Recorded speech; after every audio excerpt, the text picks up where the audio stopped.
Hello and welcome to पढ़ रहे online classes. स्वागत है आप सभी का फिर से ऑनलाइन प्लेटफॉर्म पर, जिसमें आप घर बैठे बैठे तैयारी कर सकते हो कॉम्पिटिटिव एग्जाम्स की, एचएयू, लुआस के, वीएलडीए के एग्जाम्स की। ठीक है, तो एज़ यूजुअल मैंने आपसे वादा किया था कि आपके लिए फिजिक्स के लेक्चर्स लेके आएंगे इंपॉर्टेंट टॉपिक्स के। तो मैंने एक ब्रीफ स्ट्रेटजी वाली वीडियो की कौन से टॉपिक्स इंपॉर्टेंट है, कौन से ज़्यादा क्वेश्चंस पूछे जाते हैं, वो मैंने आपको प्रोवाइड करवा दी है। तो आज हम एज़ यूजुअल टॉपिक से स्टार्ट करते हैं फिजिक्स को। और आज मोशन इन स्ट्रेट लाइन और मोशन इन प्लेन के इम्पोर्टेंट और अच्छे टॉपिक्स को डिस्कस करते हैं विद उनके इम्पोर्टेंट एमसीक्यूज। ठीक है, तो मेरे साथ बने रहना। सेशन को तब तक लाइक कर दो, सब्सक्राइब कर दो चैनल को, और वीडियो को अपने ग्रुप में, फ्रेंड्स में शेयर कर दो। ठीक है, तो मोशन इन स्ट्रेट लाइन और मोशन इन प्लेन को दोनों को साथ में ही पढ़ेंगे। ठीक है, ताकि आपके लिए कोई दिक्कत ना हो। दोनों को साथ साथ कंपेरिजन में पढ़ोगे तो ईजिली दोनों चैप्टर आ जाएंगे। पहले आपको बताता हूँ इम्पोर्टेंट आपके डेरिवेशन वाले पार्ट, ताकि उसके बाद आपको एमसीक्यू जब मैं प्रैक्टिस कराऊँ तो समझ आ जाए। ठीक है, तो पहले टॉपिक डिस्कस करते हैं आपका, जो मैंने इंपॉर्टेंट बताया था कि स्ट्रेट लाइन में आपके लिए इंपॉर्टेंट क्या है। स्ट्रेट लाइन में इंपॉर्टेंट है सबसे पहले तीनों इक्वेशंस को डिराइव करना। ठीक है, तो डेरिवेशन करते हैं तीनों इक्वेशंस की। तो पहले करते हैं कैलकुलस मेथड से डिराइव। कैलकुलस मेथड से डिराइव कैसे करते हैं? तो कैलकुलस मेथड कुछ भी नहीं, एक साइड से दूसरे साइड तक वेरिएबल्स को घुमाओ, उसके बाद उनके पैरामीटर्स को इंटीग्रेट पूछा है तो इंटीग्रेट कर दो, वरना मत कर देना। ठीक है, अब सपोज करो आपके पास डिस्प्लेसमेंट दे दिया, आपको अगर डिस्प्लेसमेंट दे दिया, ठीक है, तो वो किसके इक्वल आता है? मान लो मैंने x इसकी फॉर्म में लिख दिया कि आपका डिस्प्लेसमेंट x, या फिर इसको मैं टाइम का वेरिएबल है, तो वेलोसिटी किसके इक्वल आती है? वेलोसिटी आती है आपकी dx अपॉन dt के। ठीक है, और उसके बाद एक्सेलरेशन किसके इक्वल आता है? एक्सेलरेशन किसके इक्वल आता है? d square x t upon dt square, यानी कि इसका भी डेरिवेशन कर देना। अब आपको कौन सी इक्वेशन उठानी है कि आप ये चीज़ निकाल लो, क्योंकि आपका फर्स्ट इक्वेशन आपको डिराइव करनी है ना, तो आपने क्या करना है? नीचे से स्टार्ट करना है। समझ गए मेरी बात? नीचे से स्टार्ट करना है, सारे इक्वेशंस अपने आप डिराइव हो जाएंगी। कैसे? नीचे से स्टार्ट करो। ये आपका वीटी है, तो थर्ड इक्वेशन से स्टार्ट करो। dv अपॉन dt किसके इक्वल आता है? आपके एक्सेलरेशन के इक्वल आता है। ठीक है, अब क्या करना है? वेरिएबल्स को घुमाओ, dv का dv इधर, dt को उठा के उधर पटक डाला। ठीक है, अब क्या करना है? मैंने ये कहा था कि वेरिएबल को घुमाते रहना, सब अपने आप हो जाएगा। वेरिएबल को हमने दिया है, अब घुमा। अब ये सारा dv dt या फिर कहो चेंज की फॉर्म में है, स्मॉल पार्ट की फॉर्म में है। क्वांटिटी में लाना है तो क्या करेंगे? डिफरेंशिएशन को क्वांटिटी में लाएंगे तो इंटीग्रेट करना पड़ेगा, तभी ये dv और dt हटेगा। कर दो इंटीग्रेट। लेकिन अभी हमने लिमिट्स लगानी बहुत ज़रूरी हैं। लिमिट्स कैसे लगाते हैं? देखो कि मान लो ये वाला इंटीग्रेशन और ये वाला इंटीग्रेशन, देखो मोशन स्टार्ट होगी तो हम रेफरेंस पॉइंट तो मानेंगे ना कि भाई स्टार्टिंग वाला टाइम क्या था। मैंने मान लिया कि स्टार्टिंग वाला टाइम आपका था 0। ठीक है, और t टाइम तक हम इसको लेके मेजर कर रहे हैं, और स्टार्टिंग में आपकी वेलोसिटी थी u। ठीक है, और फाइनल वेलोसिटी किस इंस्टेंट पे थी? v। कुछ नहीं करना, इसका इंटीग्रेशन आएगा आपका v, और उसके बाद इसको लिमिट में पुट करेंगे तो ये आपका आएगा v माइनस यू, ये आपका आएगा a इंटू टी माइनस 0, तो ये आपका आएगा v is equal to u को उधर ले जाओ तो u प्लस ए टी। आपकी फर्स्ट इक्वेशन ऐसे डिराइव हो जाएगी। ठीक है, नेक्स्ट इक्वेशन, अब मान लो v is equal to U plus A T आपके डिराइव हो चुकी है ना। नाउ आपका अगली इक्वेशन कौन सी है? आपकी अगली इक्वेशन आपको आप कैसे देख के बताओगे कि कौन सी इक्वेशन लगेगी? आप एक बार खुद सोचो कि अगर आपको दूसरी इक्वेशन पे जाना है, नेक्स्ट इक्वेशन पे जाना है, तो आपको कौन सी इक्वेशन यूज करनी पड़ेगी?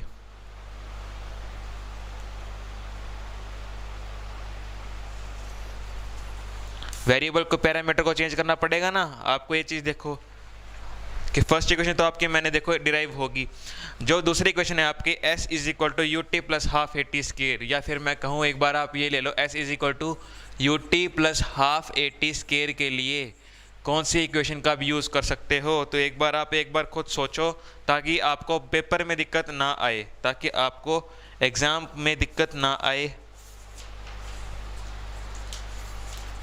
तो हम कौन सी इक्वेशन का यूज़ कर सकते हैं, हम पैरामीटर को बदल सकते हैं, है ना, हम पैरामीटर को बदल सकते हैं। कैसे, आपका v क्या है, v क्या है आपका dx अपॉन dt ही तो है, ठीक है, dx अपॉन dt ही तो है, change in displacement with respect to time. फिर से वेरिएबल को पलटो, v dt is equal to dx, है ना, इजी है अभी तक। अब मैं देखता हूँ कुछ रेफरेंस पॉइंट से कि इसका इंटीग्रेशन करना पड़ेगा, पता लग गया, इसका भी करना पड़ेगा, पता है, स्मार्ट है। dx है चेंज इन डिस्प्लेसमेंट, कहीं से तो स्टार्ट हुआ होगा, है ना, यहाँ से बंदा चला होगा, चलते चलते चलते चलते कहीं यहाँ तक आया होगा। अगर इसकी फॉर्म में लाना तो आपकी मर्जी है। मान लो कि मैं s तक इसको लास्ट में लेके आया, 0 से चला, ये 0 से रेफरेंस पॉइंट से ओरिजिन से चला, तो 0 से s के लिए इसको इंटीग्रेट करेंगे, ठीक है, v की वैल्यू पुट कर दो, और 0 से t टाइम के लिए इंटीग्रेट करना है तो t टाइम के लिए कर दो, आपकी मर्जी है, कर दो। फिर तो क्या आएगा, v इज इक्वल टू, ये आपका बनेगा, v की वैल्यू अगर मैं पुट कर दो तो यहाँ से u प्लस ए टी, यहाँ पे आपका आएगा dt, इधर आएगा आपका dx, 0 से s 0 से t, ये आपका अगर इंटीग्रेट करेंगे तो u t प्लस एक्सेलरेशन आ जाएगा, t का अब इंटीग्रेशन करेंगे तो पावर 1 से ऐड डिवाइड बाई पावर आ जाएगा, ये चीज़ आपकी इधर बनेगी। ये 0 s माइनस 0, इस 0 को मैं अभी एक बार के लिए हटा रहा हूँ, आपको पता लग गया 0 क्यों हटेगी, हटा दिया मैंने। सेकेंड इक्वेशन आपकी डिराइव हो चुकी है, ठीक है। थर्ड भी ऐसे डिराइव हो जाएगी, थर्ड भी आपकी ऐसे ही डिराइव इजीली हो जाएगी।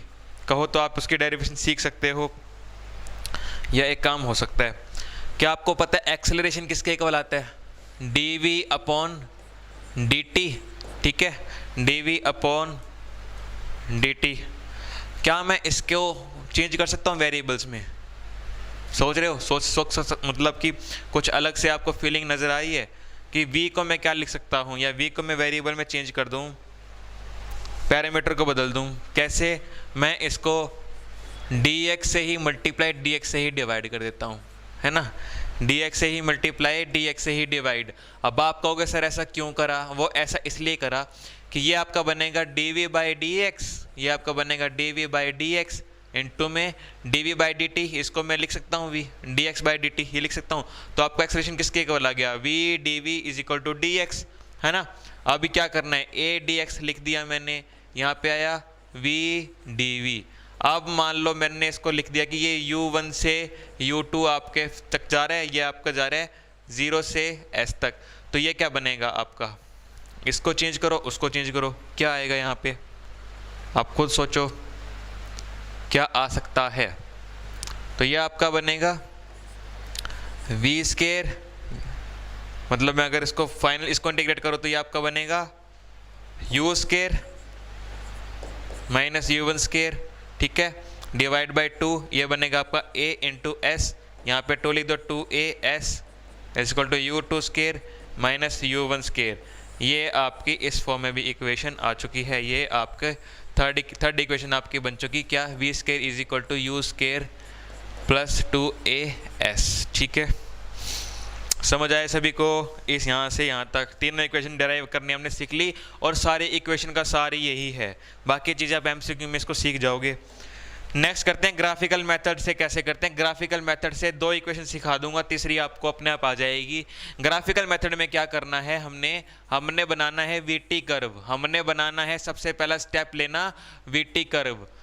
वी टी कर्व का हमने स्टेप लेना है, क्योंकि वी देखो एक तो होता है एक्स टी कर्व, एक होता है वी टी, एक होता है A T. We T curve ऐसा है जिसमें हम सारी की सारी इंफॉर्मेशन निकाल सकते हैं, क्योंकि कॉन्सेप्ट में हमने पढ़ा हुआ है कि अगर कोई भी व्हीकल भी अगर मूव कर रहा है तो हमारे पास स्पीडोमीटर होता है। रियल लाइफ में हम स्पीड और टाइम के बीच में ही कंपेरिजन चेक करते हैं। कभी आपने मीटर देखा कि आपकी गाड़ी रोज की रोज जो जा रही है आप डिस्टेंस मेजर करके आ रहे हो, क्योंकि डिस्टेंस वो मेजर ही नहीं, डिस्टेंस मेजर कर पाता है, डिस्प्लेसमेंट कभी वो मेजर नहीं कर पाता, लेकिन वेलोसिटी आपका पैरामीटर डिस्प्लेसमेंट का होता है। तो पहले क्या करना है, इस टाइप के सवाल में डेरिवेशन में ग्राफिकल मेथड से सीखने के लिए वीटी कर्व बनाना है, और आपको कुछ पॉइंट से, जीरो से स्टार्ट नहीं करना कर्व, किसी टाइम किसी पर्टिकुलर वैल्यू पे स्टार्ट करना है। मान लो मैंने ये वैल्यू दे दी u, ठीक है, यहाँ से मैंने बता दिया कि इसका एंगल कुछ थीटा है, ठीक है, इसका एंगल कुछ थीटा है, तो स्लोप क्या होगा, तो स्लोप पहले चेक करो। स्लोप क्या होता है आपका v माइनस यू, कितने टाइम में, यहाँ पे मान लो मैंने कोई टी डैश टाइम ले लिया, ठीक है, तो v minus you divide by T dash minus zero आपका क्या बनता है, स्लोप। टेंजेंट थीटा ये क्या है, वेलोसिटी का difference with respect to time के डिफरेंस में, ये क्या होता है आपका एक्सेलरेशन के इक्वल होता है। तो v की वैल्यू ऑब्वियस सी बात है ये आएगी आपकी u plus A T dash, फिर से वही इक्वेशन डिराइव होगी है।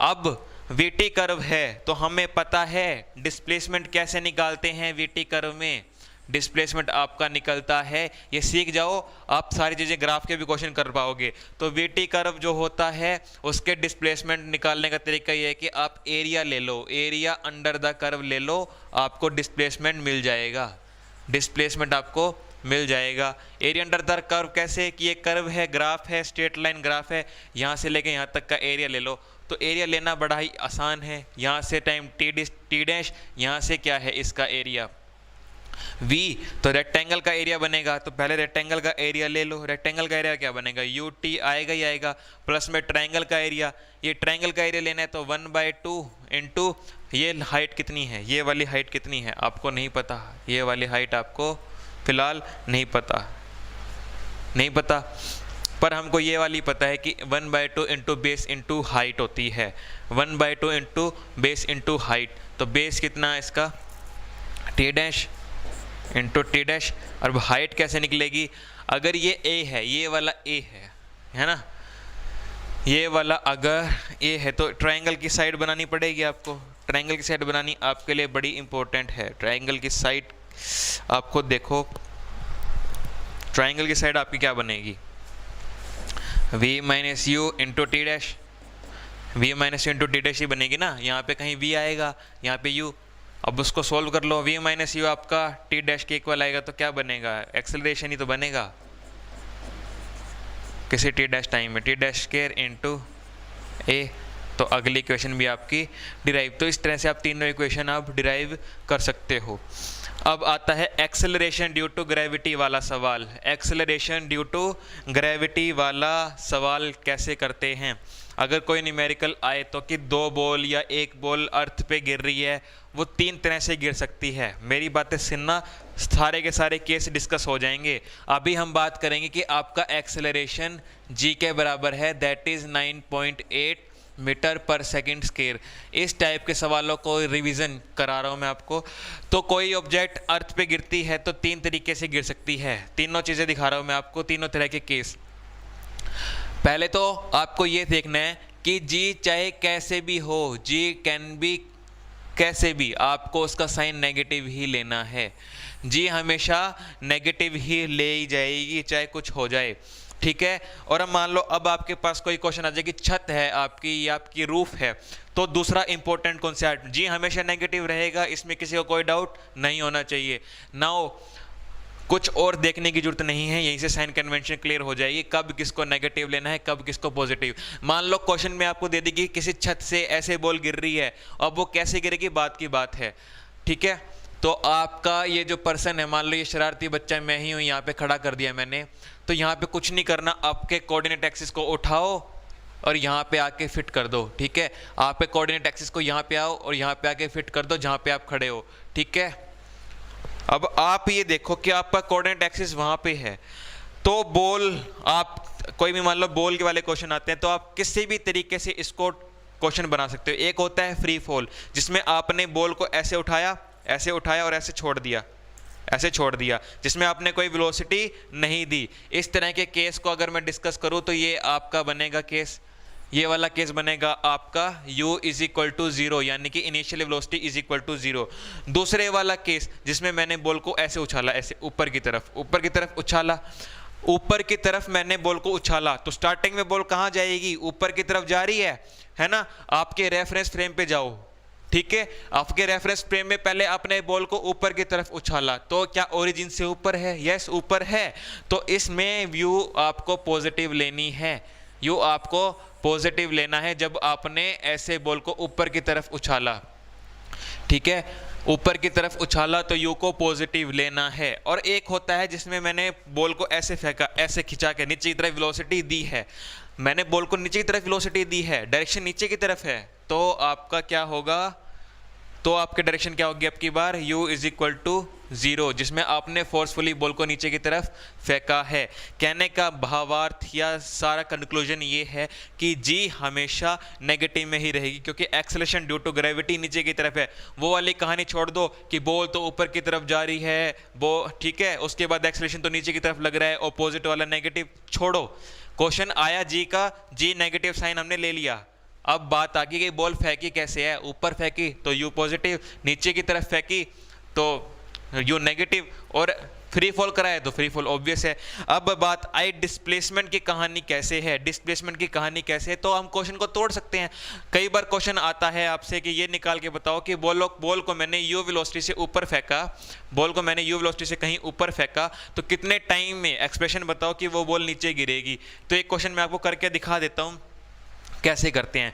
कि मान लो एक सरफेस है, ये वाला सरफेस है, ये एक सरफेस है, और आपसे क्वेश्चन पूछ लेता है, अभी मैं फ्री फॉल वाला केस ही नहीं ले रहा, ठीक है, फ्री फॉल वाला केस नहीं ले रहा, आपसे क्वेश्चन पूछा गया कि एक सरफेस है, एक छत है जिस पे एक शरारती बच्चा खड़ा है, इसने बॉल को ऐसे हाथ से ऊपर की तरफ उछाला यू वेलोसिटी से, ठीक है, ये कितनी देर में नीचे गिरेगा। तो क्वेश्चन समझ गए। अब मैं इसका क्या करूँगा, दो टाइम पे पार्टिकल को डिवाइड कर दूंगा, दो पार्ट में इसको मोशन को डिवाइड कर दूंगा। कैसे, पहले ये इस बॉल को ऊपर की तरफ ले जाओ जहाँ पे इसकी वेलोसिटी 0 हो जाएगी, जैसे कि ये गया ऊपर और एक बार के लिए 0 वेलोसिटी हो जाएगी, उसके बाद ये नीचे कैसे गिरेगा, न्यूमेरिकल सोल्व करने का तरीका बता रहा हूँ, रिवीजन हो जाएगी। तो ये ऊपर की तरफ गई, एक बार इतनी मोशन को ले लो, उसके बाद ऊपर से कितनी नीचे आएगा उसकी मोशन को ले लो, ठीक है। तो मान लिया कि ये h हाइट की बिल्डिंग है, ये h हाइट की बिल्डिंग है, तो मान लो इस टाइम पे कितना डिस्प्लेसमेंट होगा, इस टाइम पे कितना डिस्प्लेसमेंट होगा, पहले तो ये चेक करो, इस टाइप में इतनी हाइट में कितना डिस्प्लेसमेंट होगा, जहां आपकी फाइनल वेलोसिटी 0 हो जाएगी। तो पहले ऊपर वाली मोशन के लिए तोड़ लो। ऊपर वाली मोशन के लिए कैसे तोड़ते हैं, फर्स्ट इक्वेशन ऑफ मोशन कि v is equal to U plus A T है। अब मैं इसको चेंज करूंगा, देखना, फाइनल वेलोसिटी 0 करनी है, जब मैंने बॉल को उछाला तो एक बार के लिए फाइनल वेलोसिटी 0 होगी, v को लिख दिया 0। अब u मैंने ऊपर की तरफ उछाला था ना, साइन क्या लेंगे वहां से देख के बताओ, ऊपर पॉजिटिव u, ठीक है, g हमेशा नीचे की तरफ लेंगे, तो t is equal to U by G time ऐसा होगा जिसमें आपकी बॉडी यहां तक पहुंच जाएगी। इस u बाई जी टाइम में कितना डिस्प्लेसमेंट होगा, अब ये s की वैल्यू पॉजिटिव आएगी नेगेटिव आएगी, पॉजिटिव ही आएगी ना। कैसे, क्योंकि डिस्प्लेसमेंट अभी x एक्सिस से ऊपर की तरफ है, पॉजिटिव डायरेक्शन में है, तो s की वैल्यू 0, u बाई जी यानी कि u इंटू टी लिखते हैं, तो यहाँ पे u बाई जी आएगा, माइनस में 1/2 G T square, G square की वैल्यू क्या आएगी, U square by ji square, ये आएगी आपकी, है ना। तो ये क्या बनेगा आपका, ये बनेगा आपका एस यू स्केयर बाय जी, ये आपका बनेगा यू स्केयर बाय जी इतने टाइम में, ठीक है। T is equal to U by G time पे यहाँ तक पहुँचेगी। अब यहाँ से बॉल को नीचे उतरने में कितना टाइम लगेगा, अब इसको देख लो। अब बॉल आपकी यहाँ जाने के बाद फ्री फॉल करेगी, बॉल आपकी फ्री फॉल करेगी ना, जब बॉल आपकी फ्री फॉल करेगी कितने टाइम में वो नीचे आएगी, तो डिस्प्लेसमेंट कितना होगा h,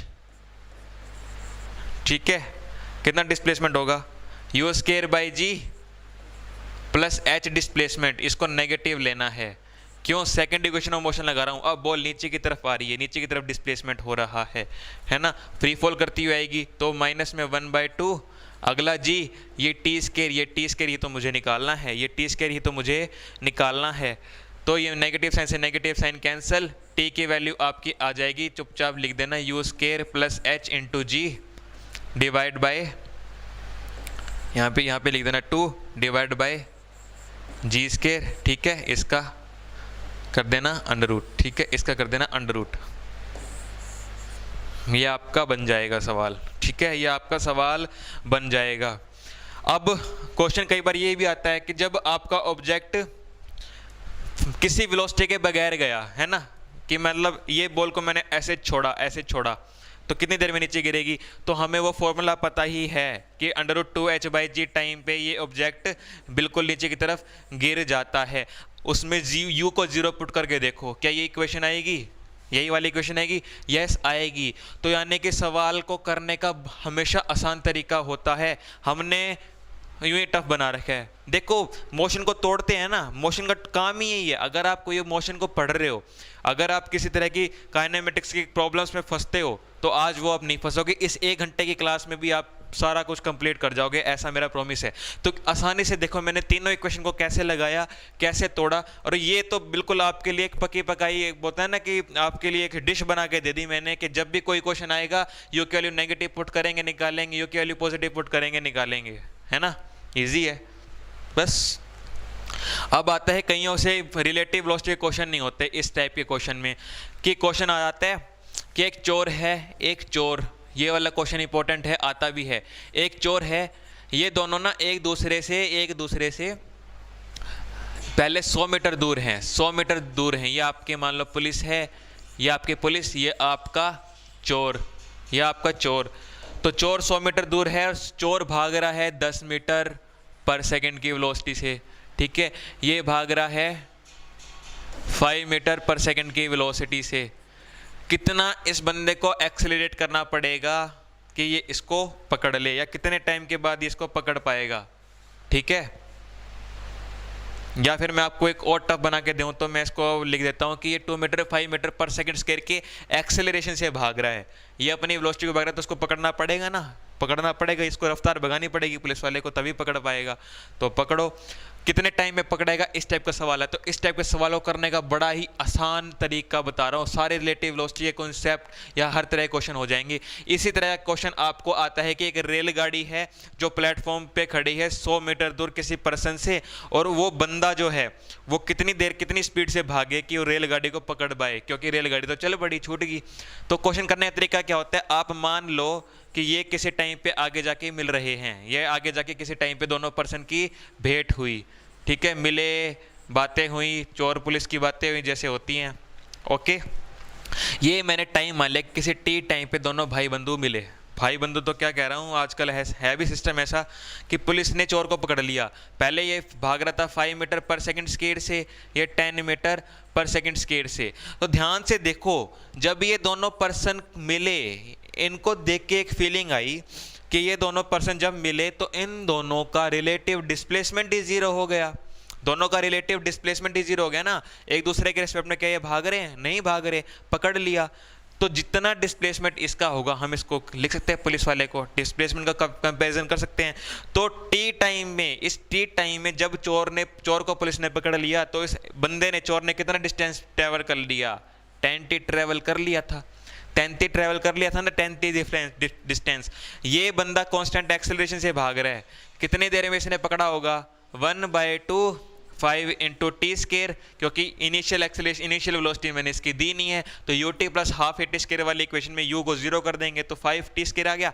अब ये दोनों भाई बंधु एक दूसरे के डिस्प्लेसमेंट के इक्वल हैं, है ना, यही बात है, ध्यान से देखो, यही वाली चीज़ है ना, 1/2 5t², एब्सोल्युटली, हाँ ठीक है। तो 1/2 5t² किसके इक्वल आएगा, आपके 10t + 100 के, क्योंकि देखो 10t तो इसने ट्रेवल किया, 100t पहले वाला भी तो था, उसको ऐड कर दिया। ये क्वाड्रेटिक इक्वेशन बनेगी। टाइम की जो वैल्यू आएगी पुट करो, टाइम की वैल्यू आएगी ना, एक आएगी पॉजिटिव रूट में, एक आएगी नेगेटिव में। नेगेटिव वाला कभी टाइम आपका होता नहीं, तो पॉजिटिव रूट वाली वैल्यू आपकी आएगी, और आप बता सकते हो कि चोर ने पुलिस को कब पकड़ा। इजीली हो गया सवाल ये वाला, ठीक है। तो इस तरह के सवाल आपके इमोशनल स्ट्रेट लाइन से आते हैं। अब आप इसको अच्छे से कर लोगे, आई थिंक बहुत अच्छे से आप क्लियर हो चुके हैं। अब इस कर लेते हैं इससे कुछ MCQ डिस्कस। 5 से 6 तरह के MCQ इसमें आते हैं। उसको आप डिस्कस कर लोगे। तो सबसे पहला एमसीक्यू आपसे यही पूछा जाता है कि डिस्प्लेसमेंट और डिस्टेंस का रेशो क्या होता है। तो ऑप्शन ए आपको होगा इक्वल टू वन, ठीक है, ग्रेटर देन इक्वल टू 1, ठीक है। सी पार्ट आपका लेस देन इक्वल टू 1 और डी आपका नॉन ऑफ दीज। तो इजी है, बड़ा ही ज़्यादा टफ बनाना नहीं है। तो क्या है डिस्प्लेसमेंट, क्या डिस्टेंस से बड़ा हो सकता है? कभी नहीं हो सकता। क्या दोनों बराबर हो सकते हैं? बिल्कुल बराबर हो सकते हैं। तो डिस्प्लेसमेंट हमेशा डिस्टेंस के बराबर हो सकता है और छोटा हो सकता है, कभी डिस्प्लेसमेंट बड़ा नहीं हो सकता। तो इक्वल टू वाला ऑप्शन मैंने पहले काटा, ग्रेटर देन वाला भी मैंने काटा, नन ऑफ दिस का कोई सवाल नहीं उठता क्योंकि ऑप्शन सी मेरा करेक्ट आंसर है। तो इस टाइप का सवाल बेसिक सा आपको आ जाता है। एक तरह का क्वेश्चन आपको बनता है इस टाइप का एमसीक्यू, जिसमें आपको कह देंगे कि आपका वेलोसिटी है कुछ 2t स्क्वायर मीटर पर सेकेंड के हिसाब से है, ठीक है। Find acceleration at t is equal to 3 second. कैसे निकालोगे? ऑप्शन आपको दे देंगे ए बी सी डी। तो क्वेश्चन ये दे देंगे आपको, आसान सा है, बिल्कुल इजी सा। ऑप्शन दे देंगे 10 मीटर पर सेकेंड स्क्वायर, 5 मीटर पर सेकेंड स्क्वायर, 12 मीटर पर सेकेंड स्क्वायर, उसके बाद 15 मीटर पर सेकेंड स्क्वायर। इजी है। क्या करते हैं हम एक्सेलरेशन निकालने के लिए? एक्सेलरेशन निकालने के लिए क्या करते हैं? v को ए को क्या लिखते हैं? D v upon d t, differentiate ही करते हैं, ठीक है। तो डिफ्रेंशिएट कर दो, डी टू टी स्क्वायर, हमने इसको डिफ्रेंशिएट कर दिया, ठीक है। एक्सेलरेशन की वैल्यू आ गई आपकी 4t, ठीक है। कितने पे निकालना है? t is equal to 3 second पे निकालना है। तो 3 की वैल्यू पुट कर दो, 3 × 4 इज इक्वल टू 12। क्या 12 ऑप्शन में है आपके? यस है, option C is your correct answer, ठीक है। इस टाइप का सवाल आपको पूछा जाएगा। एक क्वेश्चन आता है ग्राफ बेस कैसा क्वेश्चन आता है? एमसीक्यू दिखा देता हूँ। ग्राफ बेस आपका एमसीक्यू कैसे आता है? ग्राफ बेस आपको सिखा देता हूँ, क्योंकि क्वेश्चन एमसीक्यू बहुत सारे बन सकते हैं, आपको पता भी है। तो क्वेश्चन आया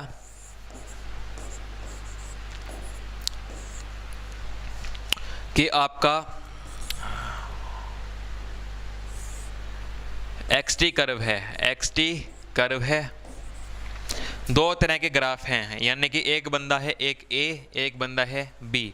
इसका ये वाला एंगल है 30, ये वाला एंगल है 60, ठीक है। तो पूछा गया ऑप्शन में कि velocity of A is greater than velocity of B। Second option, velocity of A is equal to velocity of B। C, velocity of A is less than velocity of B। या D, none of the above.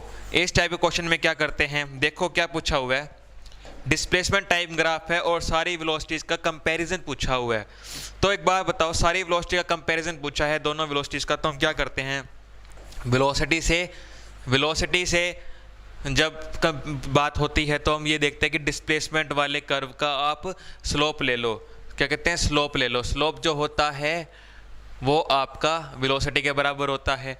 तो इसमें दो बंदे हैं, एक A और एक B। तो वेलोसिटी ऑफ A क्या है? स्लोप ऑफ A यहाँ स्ट्रेट लाइन है तो किसके बराबर आएगा? टेंजेंट थीटा के बराबर। और slope of B tangent, again tangent theta वाला, ठीक है। तो यहाँ टेंजेंट थीटा की वैल्यू क्या है? 60 डिग्री। यहाँ टेंजेंट थीटा की वैल्यू क्या है? टेंजेंट 30 डिग्री, यही है ना।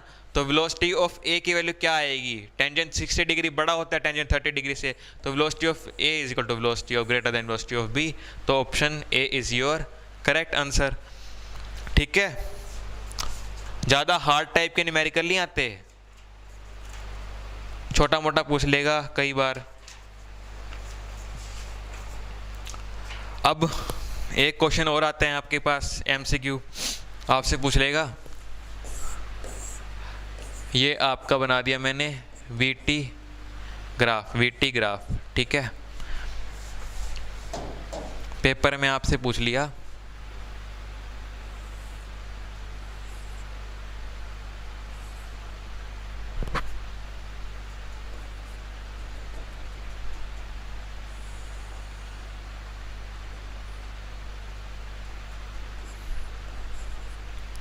ठीक है।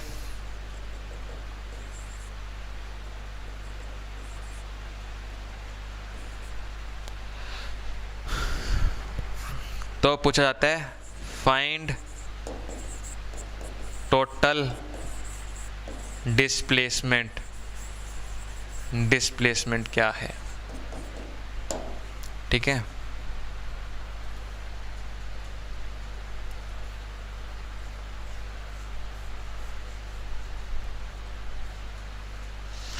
फाइंड टोटल डिस्प्लेसमेंट है, इसके ऑप्शन बेशक आप लो चाहे ना लो, कुछ भी आ सकता है।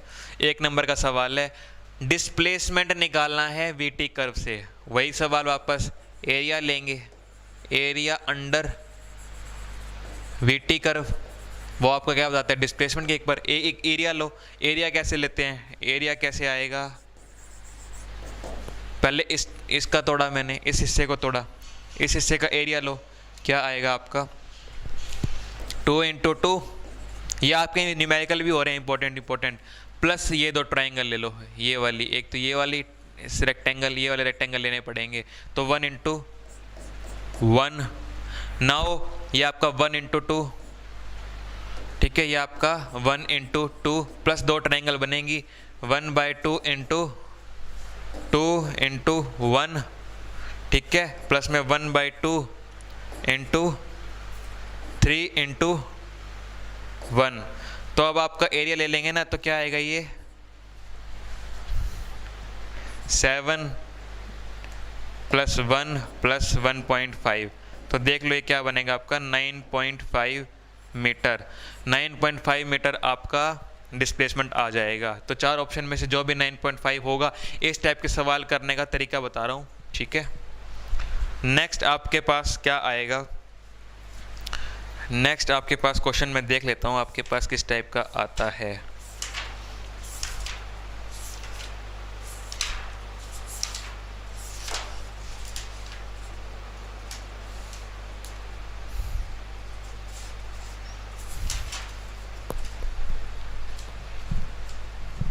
बाकी वो वाला तो मैं ऑप्शन टाइप आपको कराऊंगा नहीं, क्योंकि वो आपको आते होंगे कि which of the following is scalar quantity, which of the following is ये वाली क्वांटिटी, क्या बोलते हैं उसको, वेक्टर क्वांटिटी, तो ये आपको अच्छे से आते हैं, इतना आपको सीखने की जरूरत नहीं है। तो बेसिकली इसी टाइप के आपके स्ट्रेट लाइन वाले क्वेश्चन बनते हैं, इसी टाइप के न्यूमेरिकल आते हैं ऑप्शन टाइप, तो आप कर लोगे, ठीक है। 2 से 3 ही एमसीक्यू इससे आ सकते हैं, बाकी न्यूमेरिकल टाइप आएंगे, इंटीग्रेट करवाएंगे, वैल्यू टी की वैल्यू पुट करो तो कर लोगे आप, ठीक है। अब बात करते हैं वेक्टर्स की, तो वेक्टर्स वाला टॉपिक आपको अच्छे से आता है कि वेक्टर एडिशन क्या होता है, दो वेक्टर को एडिशन में कैसे लाते हैं, उनका बेसिकली ऐड करेंगे तो फॉर्मूला क्या आता है। प्रोजेक्टाइल मोशन की हम रिवीजन करते हैं, क्योंकि प्रोजेक्टाइल मोशन आपके लिए इंपॉर्टेंट है। तो प्रोजेक्टाइल मोशन में सबसे पहले आता क्या है, ठीक है, प्रोजेक्टाइल मोशन में सबसे पहले आता क्या है, एमसीक्यू करने की टेक्निक सिखा रहा हूँ मैं आपको, मैं एमसीक्यू नहीं करा सकता आपको, क्योंकि एमसीक्यू इतने सारे हैं ख़त्म ही नहीं होने वाले, but revision is important. Projectile motion discuss करते हैं, इसकी रिवीजन करते हैं, कम टाइम में कैसे प्रोजेक्टाइल को हम सीख सकते हैं, क्योंकि टफ है। इसकी ना इक्वेशन पूछ जाती है कि आपसे कि ट्रेजेक्टरी बताओ पैराबोलिक होती है, इसका प्रूफ तो दो हमें, इसका प्रूफ तो दो, तो हम प्रूफ देते हैं। क्या होता है आपके पास दिया होता है कि एक प्रोजेक्टाइल मोशन है कि एक बॉल है वो u वेलोसिटी से किसी एंगल पे छोड़ी जाती है, ये u वेलोसिटी से किसी एंगल पे छोड़ी गई, यहाँ पे ये गिर गई। तो हमें पहली बात तो क्या ध्यान रखनी है कि जिस एंगल पे ये वेलोसिटी छोड़ी जाती है उसी एंगल पे ये वेलोसिटी उसी वेलोसिटी से ही नीचे भी आती है और सेम एंगल के साथ। पहली बात यहाँ से सीखी हमने, बुक वाला सब छोड़ दो, यहीं से क्लियर हो जाएगा। u वेलोसिटी से छोड़ा, उसी वेलोसिटी पे वो गिर गया। फिर देखा कि जो u वेलोसिटी से ऑब्जेक्ट चला इसके पास तो दो तरह की वेलोसिटी है, कौन सी वाली कि एक u cos थीटा वाली सर हॉरिजॉन्टल वेलोसिटी है जो ऑब्जेक्ट को आगे की तरफ रेंज में लेके आ रही है, और एक वेलोसिटी का कंपोनेंट ऊपर की तरफ that is u sin theta जो ऑब्जेक्ट को क्या कर रहा है, ऊपर की तरफ लेके जा रहा है। अब दोनों का कंबाइन इफेक्ट दिखाऊंगा, ऐसे कोई चीज़ कंबाइन इफेक्ट में जा रही है तो कुछ इस टाइप से आएगी, वो मैं आप कहोगे बिल्कुल यस सर ऐसे ही जाएगी, है ना। फिर हमने एक और चीज़ देखी कि जैसे जैसे आगे बढ़े किसी टाइम t के साथ, तो हमें देखने को मिला कि जो ये u cos थीटा वाला कंपोनेंट है ये तो बेचारा सेम टू सेम ही रह गया, ये u cos थीटा वाला कंपोनेंट तो सेम रह गया ना, देखो ध्यान से, ये सेम टू सेम रह गया। और एक टॉप मोस्ट पॉइंट पे क्या आया, u cos थीटा वाला कंपोनेंट ही रह गया, सिर्फ u cos थीटा वाला कंपोनेंट। अब आप पूछोगे ऐसा तो हुआ, पर एक चीज़ और देखने को मिली कि जब भाई साहब u sin थीटा वाला कंपोनेंट ऊपर की तरफ लेके जा रहा था, नीचे हमारी g वाला ग्रेविटी वाला काम अपोज कर रहा था। तो अपोज करने से क्या पता चला कि जो ग्रेविटी है वो ऑब्जेक्ट को आगे भी लेके, मतलब आगे की तरफ ले जाने में कोई इफेक्ट कर ही नहीं रही है ना। एक्सेलरेशन का काम क्या है कि वेलोसिटी में चेंज को लेके आना, लेकिन जो u cos थीटा वाला कंपोनेंट है जो इधर लेके जा रहा है, इसका तो बेचारा कोई काम ही नहीं है काम। तो u cos यानी कि एक बात पता चली कि जो u cos थीटा वाला कंपोनेंट है यानी कि मोशन अंडर x डायरेक्शन में जो भी मोशन है वो कांस्टेंट वेलोसिटी वाली है, यानी कि एक्सेलरेशन नहीं है x वाले में, ठीक है। ये पॉइंट याद रखना, बाद में बहुत काम आएगा। अगला पॉइंट मैंने देखा कि जो u sin थीटा वाला कंपोनेंट है जो y डायरेक्शन में है ये एक्सेलरेटेड मोशन है। कौन सा, uniformly accelerated motion. Straight line में घुस गए, बिल्कुल घुस गए हो, तो वो क्या करेगा, वेलोसिटी के कंपोनेंट को डिक्रीज करेगा, क्योंकि g है ऑपोजिट में लग रही है। तो एक सिचुएशन ऐसी आएगी टॉप मोस्ट पॉइंट पे आपके प्रोजेक्टाइल की कि कंपोनेंट आपका u cos थीटा वाला ही बचेगा, u sin थीटा वाला बचेगा ही नहीं। अब क्या करना है सर, नेक्स्ट स्टेप बताओ। सर नेक्स्ट स्टेप बताने के लिए कुछ नहीं करना, हमें स्ट्रेट लाइन अच्छे से आता है, हम बादशाह हैं उसके, तो दोनों डायरेक्शन की मोशन को तोड़ लो, x के लिए अलग y के लिए अलग, तो तोड़ लो।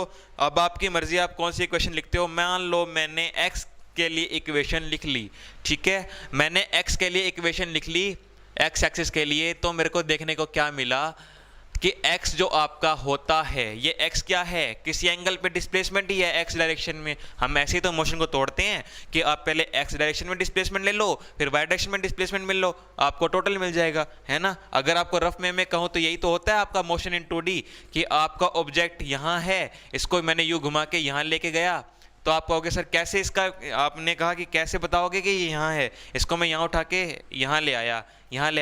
अब ये 2D में आया, कैसे पहचानोगे, कुछ नहीं करना, पहले x से देखो कितना मूव हुआ, फिर y से देखो कितना मूव हुआ। डिस्प्लेसमेंट तो चाहे आप ऐसे जाके ऐसे आओ, चाहे ऐसे जाके ऐसे जाओ, चाहे ऐसे करके आओ, डिस्प्लेसमेंट में तो चेंज नहीं आने वाला ना। डिस्प्लेसमेंट में तो इनिशियल और फाइनल पॉइंट के बीच में जो डिफरेंस होता है वही होता है। तो x क्या है आपका, डिस्प्लेसमेंट है, मैं चाहे कहीं से भी आया, मेरे को फाइनल पॉइंट पे पहुंचना है तो मैं पहुंच गया। अब x की वैल्यू क्या होती है, ut, जैसे हम बोलते हैं कि वेलोसिटी इनटू टाइम, तो वेलोसिटी कौन सी है x डायरेक्शन में, u cos थीटा t। आपको गैस सर बिल्कुल होशियार हैं, लिख दिया हमने। अब क्या लिखनी है, y एक्सिस के लिए इक्वेशन लिखनी है। y एक्सिस के लिए इक्वेशन लिख लेते हैं, हम अच्छे बच्चे हैं। y एक्सिस में क्या होगा, y डिस्प्लेसमेंट मैंने किसी भी टाइम के लिए मान लिया, ओके। अब कौन सी है यहाँ पे, ut plus half at square वाली लिखते हैं, यूनिफॉर्म मोशन लिखो। ut कौन सा है आपका कंपोनेंट, आपका साइन थीटा वाला ही तो ऊपर की तरफ लेके जा रहा है, t का t हमने पुट कर दिया, माइनस का साइन क्यों, क्योंकि g हमेशा नीचे की तरफ, यहाँ पे आएगा आपका t स्क्वायर। किसी को यहाँ पे कोई डाउट नहीं है। अब ये t की वैल्यू इसके अंदर पुट कर डालो, t की वैल्यू इसके अंदर पुट कर डालो, बड़ा आसान है कि ये आपका y आएगा, ये आपका आएगा u साइन थीटा, ठीक है, divide by x divide by cos theta minus में 1/2 इंटू जी इंटू टी की वैल्यू ही पुट कर दी, तो एक्स के divide by you cos square theta, बिल्कुल मान गए आप। अब इसको लिख दो कि y इज इक्वल टू, ये क्या बनेगा आपका x tangent theta minus x square divide by 2, ठीक है, 2 यू कोस स्क्वायर थीटा, यहाँ पे आपका आएगा जी बी। ध्यान से देखो, ये आपकी y is equal to X square की फॉर्म में इक्वेशन बन गई ना, y is equal to X square की फॉर्म में इक्वेशन बन गई। क्या यही आपकी पैराबोलिक इक्वेशन होती है? यस, ये आपकी पैराबोलिक इक्वेशन होती है। तो आपका एक 4 नंबर का बढ़िया वाला सवाल तैयार हो गया कि प्रूफ करो कि प्रोजेक्टाइल पोर्शन हमेशा पैराबोलिक पाथ को कवर करती है। डेरिवेशन बहुत आसान तरीके से हमने डिस्कस कर ली, ठीक है। अभी इन्हीं 2 इक्वेशन को पढ़ाऊंगा, सब कुछ कर जाओगे, सब कुछ कर जाओगे, ठीक है। अब आपसे पूछा गया कि भाई टाइम ऑफ फ्लाइट भी एक नाम सुना सर होने, टाइम ऑफ फ्लाइट, कितने टाइम तक वो बंदा हवा में रहेगा या जो बॉल है हमारी हवा में रहेगी। तो टाइम ऑफ फ्लाइट कैसे निकालते हैं? टाइम ऑफ फ्लाइट निकालने का बहुत ही इजी तरीका है, बट सबने टफ बना दिया। क्यों टफ बना दिया? कंपटीशन बढ़ाना है। क्यों? फिजिक्स कोई नहीं दिखाता।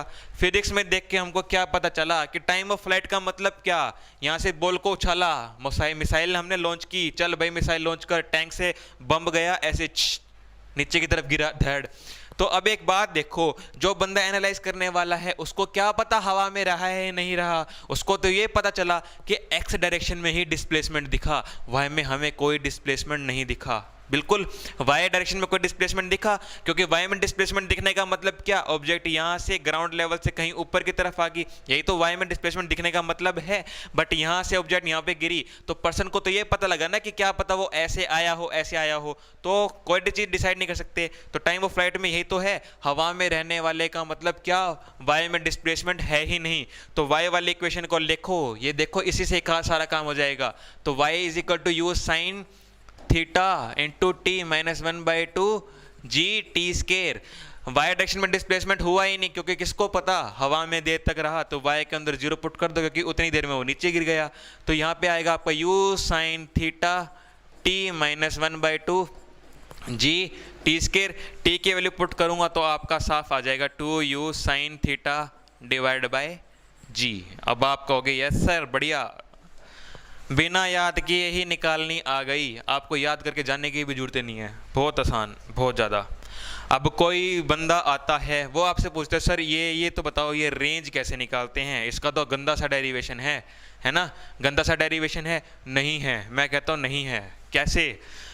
एक्स डायरेक्शन में डिस्प्लेसमेंट कितना, you cos theta T, x direction में डिस्प्लेसमेंट कितना, you cos theta into T, x direction में डिस्प्लेसमेंट कितना, you cos theta into T. अब ये रह गया क्या सर, इसमें तो हमने कुछ और सीखा था, u square sine square theta by d sine 2 theta by g, ऐसा कुछ था। अब आप बताओ कैसे करेंगे? तो ज़रा ये देखो ना कि ये रेंज आखिर आई किस वजह से, अगर कोई बॉल हवा में रही होगी तभी तो रेंज आई होगी ना उसके पास। तो कितनी देर तक हवा में रही, वो टाइम को पुट करेंगे, उसके साथ मल्टीप्लाई करेंगे उसकी वेलोसिटी की, तो हमको क्या मिल जाएगी, रेंज मिल जाएगी। अब मैंने एक बात बोली थी कि कौन से टाइम तक हवा में रही, अभी तो निकाला टाइम ऑफ फ्लाइट, अभी तो हमने टाइम ऑफ फ्लाइट निकाला था। टाइम ऑफ फ्लाइट की वैल्यू यहाँ पुट कर दो, फटाफट पुट कर दोगे तो x is equal to u cos theta into 2u sine theta divide by g. सब कुछ स्ट्रेट लाइन वाला काम कर रहा हूँ, सिर्फ पहचान रहा हूँ कि स्ट्रेट लाइन में हमारे पास सिर्फ एक वेलोसिटी एक डायरेक्शन में होती थी, यहाँ 2 वेलोसिटी हैं, कोस थीटा वाला कंपोनेंट साइन थीटा वाला कंपोनेंट, जहाँ जहाँ जैसी सहूलियत पड़ रही। क्योंकि देखो मैंने कोस थीटा वाला कंपोनेंट क्यों लिया, क्योंकि यही तो रेंज लेके आ रहा है। क्या यू साइन थीटा वाला रेंज लेके आ सकता है? नहीं लेके आ सकता, ये पहचाना हमने। तो अब ये आपको आ गया, ये आपके पास आया 2u sine theta cos theta divide by g, u square sine cos theta sine cos theta divide by g. तो आपको पता चला कि 2 साइन थीटा कोस थीटा भी एक ट्रिग्नोमेट्रिक फॉर्मूला है, तो उसको लिख सकते हैं कैसे, साइन 2 थीटा डिवाइड बाय जी। आपकी रेंज भी आपके सामने है, ठीक है, आपके रेंज भी आपके सामने है। अब ऐसे ही सवाल आपका जो एनसीईआरटी वाला है वो भी आप कर लोगे, होप बहुत अच्छे से। मैक्सिमम हाइट, मैक्सिमम हाइट क्या, हाइट मैक्सिमम, भाई एक हाइट मैक्सिमम कितनी बड़ी इजी मेथड से, बहुत ही ज़्यादा इजी मेथड से करेंगे इसको। क्या पूछा हुआ है कि यहाँ से लेके कितनी हाइट ये पकड़ेगा, ये हाइट कितनी पकड़ेगा, इसको बोलते हैं मैक्सिमम हाइट। कोई फॉर्मूला लगाने की जरूरत नहीं, कुछ नहीं, मोशन को एनालाइज किया, देख के पता चला कि यू साइन थीटा वाला कंपोनेंट ही ऑब्जेक्ट को हवा में ऊपर की तरफ लेके जा रहा है। बिल्कुल। तो अब ये देखा कि जब पूरा टाइम ऑफ फ्लाइट टी है उसमें ये ऑब्जेक्ट यहाँ से यहाँ तक गिर गया, तो मैक्सिमम हाइट कहाँ पे आ रही है आपकी, जब ये टाइम के आधे पे हम रुके हैं, है ना। कहने का मतलब क्या कि 10 सेकंड में ये बंदा, मतलब कोई बॉम्ब है, उड़ के प्रोजेक्टाइल पाथ कवर करके 10 सेकंड में ये गिर गया, तो 5वें सेकंड पे वो कहाँ था, मैक्सिमम हाइट पे तो था ना। तो टाइम ऑफ फ्लाइट आपका कितना करना पड़ेगा, डिवाइड बाई 2 कर दो। टाइम ऑफ फ्लाइट कितना, डिवाइड बाई 2 कर दो। तो वाई डायरेक्शन में डिस्प्लेसमेंट कितना था आपका, u sine theta into T minus 1/2 G T square. यहाँ पे t कौन सा पुट करना है, t की पुट करो time of flight divide by 2, यानी कि t की वैल्यू पुट कर दो u sine theta divide by g, u sine theta divide by g put कर दो। y की वैल्यू क्या आएगी आपकी, u sine theta into u sine theta divide by g. कोई डेरिवेशन याद करने की जरूरत नहीं है, सब हाथों हाथ पेपर में निकालना अच्छे अच्छे डायग्राम के साथ। u square sine square theta divide by g divide by ji square, तो सॉल्व करने पे आपका आ जाएगा वही वाला formula, u square sine square theta by g. अब सारी की सारी प्रोजेक्टाइल आपको मोशन कवर होगी, जो जो वैल्यू पूछी जाए, थीटा दिया जाए, वैल्यू निकालते रहना, सॉल्व करते रहना, ठीक है। क्लियर। अगला सर्कुलर मोशन वाला काम, सर्कुलर मोशन वाला काम। देखो भाई, सर्कुलर मोशन को रिवाइज करते हैं बड़ी जल्दी अच्छे से। तो सर्कुलर ऐसे एमसीक्यू कम पूछ जाते हैं, इसमें एमसीक्यू सिर्फ वेक्टर बेस आएगा कि आपका एक vector a3i cap plus 4j cap वाला है, इसको ऐड कर दिया मैंने b वेक्टर से कि -2i cap plus 5j cap से ऐड कर दिया, तो c वेक्टर क्या आएगा, उसका मैग्नीट्यूड क्या आएगा, इन दोनों के बीच में एंगल निकालना वो आप कर लोगे। इस टाइप के सवाल आपके एमसीक्यू में आएंगे, इसको देखने का तरीका बता रहा हूँ, इससे एमसीक्यू आ सकते हैं। ये कॉन्सेप्ट सीख लो, सारे एमसीक्यू कर लोगे सर्कुलर मोशन से। सर्कुलर मोशन देखो आपकी एक्सेलरेटेड मोशन होती है, मैं अभी बता रहा हूँ सर्कुलर मोशन आपकी हमेशा के लिए एक्सेलरेटेड मोशन है, क्योंकि इसमें आप कभी भी देख लेना, अगर किसी r रेडियस पे कोई ऑब्जेक्ट सर्कुलर पाथ में मूव कर रहा है ना, तो अगर इसकी एक स्पीड होती है लीनियर स्पीड जिसको बोलते हैं v, ये v आपकी लीनियर स्पीड है, ये सिर्फ मैग्नीट्यूड है। बट अगर मैं इसकी मोशन को एनालाइज करूं तो हमें पता है कि x t कर्व में या किसी पोजीशन टाइम में ट्रेजेक्ट्री में जब मैं टेंजेंट ड्रॉ करता हूँ, यूनिक टेंजेंट, तो मेरे को वेलोसिटी बताती है, हर पॉइंट पे वेलोसिटी बताती है। यूनिक टेंजेंट को आप ड्रॉ करो, यूनिक टेंजेंट को ड्रॉ करो, तो यूनिक टेंजेंट को जब मैं ड्रॉ करके देखता हूँ तो एक बात पता चलती है कि हर पॉइंट पे वेलोसिटी का स्पीड या जो मैग्नीट्यूड है वो तो सेम है, बट डायरेक्शन अलग अलग है। और हमें ये पता है कि एक्सेलेरेशन एक वेक्टर क्वांटिटी होती है, और अगर डायरेक्शन में भी चेंज आ रहा है तो एक्सेलेरेशन होगा ही होगा। तो ये v के अंदर जब ये v के अंदर मैग्नीट्यूड सेम होगा बट डायरेक्शन बदल रही होगी, तो सिर्फ आपका आएगा यूनिफॉर्म सर्कुलर मोशन का कंसेप्ट, जिसमें होता है सिर्फ सेंट्रीपिटल एक्सेलरेशन, जिसमें होता है सिर्फ सेंट्रीपिटल एक्सेलरेशन जो हमेशा सेंटर की तरफ एक्ट करता है। इस सेंट्रीपिटल एक्सेलरेशन की वैल्यू होती है v स्केयर बाई r, या फिर कहूँ मैं ओमेगा स्केयर r, और ये ओमेगा क्या होता है आपकी एंगुलर वेलोसिटी, एंगुलर वेलोसिटी यानी कहूँ मैं कि v डिवाइड बाई r।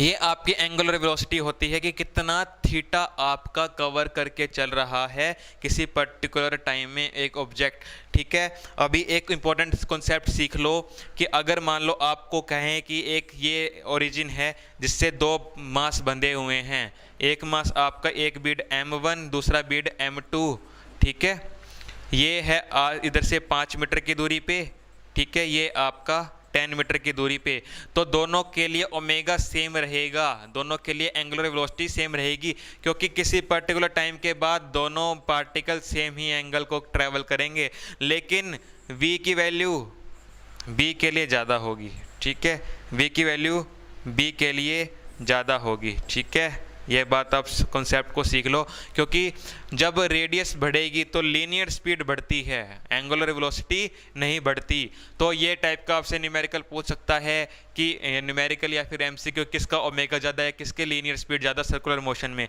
एक आता है आपका क्या क्वेश्चन, जिसमें आता है कि आपका ऑब्जेक्ट जो है, अब आपका लीनियर स्पीड जो है इसकी ये कांस्टेंट नहीं है, अब ये जो 2 मीटर पर सेकंड, 3 मीटर पर सेकंड, 4 मीटर पर सेकंड के हिसाब से बढ़ रही है, प्लस साथ में डायरेक्शन में भी चेंज तो आ ही रहा है। तो इस टाइप की मोशन में आता है टेंजेंशियल एक्सेलरेशन, इस टाइप की मोशन में आता है आपका टेंजेंशियल एक्सेलरेशन। तो इस टाइप में अंदर सेंटर की तरफ आपका आएगा AC, यहाँ पे लीनियर स्पीड की तरफ आएगा आपका A टेंजेंशियल एक्सेलरेशन, जो टेंजेंट की तरफ ड्रॉ होगा, तो एक नेट डायरेक्शन आपकी इधर आएगी, ये आपका आएगा एक्सेलरेशन टोटल। ठीक है, ये आएगा आपका एक्सेलरेशन टोटल, और टेंजेंशियल एक्सेलरेशन आपका इक्वल होता है dv/dt के। तो इस टाइप के सवाल आपके पूछे जाते हैं। तो होप आप सभी को समझ आया मोशन इन स्ट्रेट लाइन।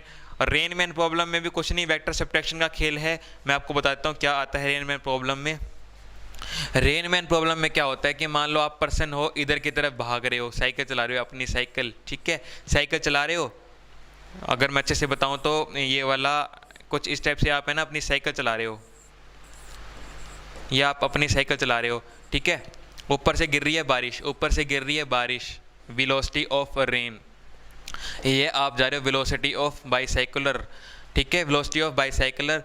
अब आपके हाथ में छाता है, तो अगर आप चलते हो तो बारिश तो आपके सिर पे गिरती है, लेकिन क्या होता है जब आप साइकिल चला रहे होते हो तो आपकी वेलोसिटी इतनी ज़्यादा होती है बारिश से भी कि वो आपके चेहरे पे गिरती है, आपके चेहरे पे गिरती है। तो आपको छाता ऐसे की जगह ऐसे लगाना पड़ेगा ताकि बारिश आपके मुंह पे ना गिरे। आप सब ने एक्सपीरियंस भी क्या होगा कि जब आप बारिश में निकलते हो तो जो बाइक चलाते हैं बारिश के अंदर या स्कूटी चलाते हैं तो उनके चेहरे पर बारिश लगती है, इधर इधर, पीछे वाला सूखा रह जाता है, आगे वाला सारा गीला हो जाता है। तो इसको बचाने के लिए एंगल कितने डिग्री पे किया जाए वर्टिकल से, इस टाइप के सवाल पूछ जाते हैं। तो देखो कैसे किया जाता है। अगर मैं इनके वेलोसिटी का वेक्टर ड्रॉ करूँ तो कुछ इस टाइप से बनेगा कि वेलोसिटी ऑफ बाईसाइकिल और इस साइड, ठीक है, यहाँ आपकी गिर रही है रेन, या आपकी गिर रही है रेन, है ना, या आपकी गिर रही है रेन। क्या मैं इसको ऐसे बना सकता हूँ कि minus of VB divide by VR, है ना।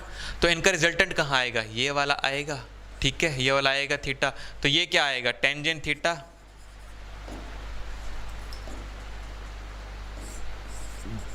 ये आपका बनेगा VB/VR, ये वाला आपका एंगल आ गया, ये वाला आपका एंगल आ गया। कितने एंगल पे उसको डाइवर्ट करना पड़ेगा।